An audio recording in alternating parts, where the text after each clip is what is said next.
আমি তো 5 ওয়াক্ত নামাজ পড়তাম, তাহাজ্জুদেও কাঁদতাম, কোরআনও পড়তাম। তাহলে তাহলে আমাকে কেন এখানে পাঠানো হলো? হে আল্লাহ, তবুও জাহান্নাম? হ্যাঁ, তুমি সেই সব নেক কাজ করেছিলে, কিন্তু তুমি এমন একটি গুনাহ করেছো যা তোমার সব নেকিকে ছাড়িয়ে গেছে। সে নামাজ পড়ত, কোরআন পড়ত, জাকাত দিত, তবুও তাকে আগুনের নির্দেশ দেওয়া হলো শুধু একটি গুনাহর কারণে।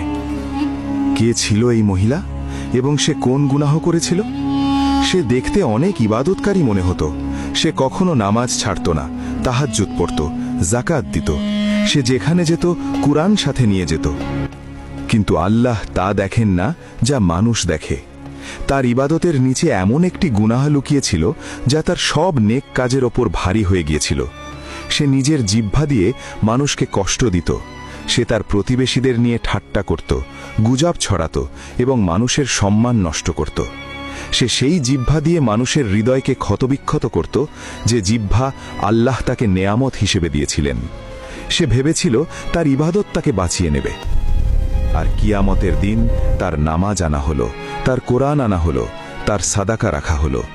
তারপর সেই কথাগুলো আনা হলো যা সে বলেছিল, অপবাদ, গালিগালাজ, ঠাট্টা আর অপমান।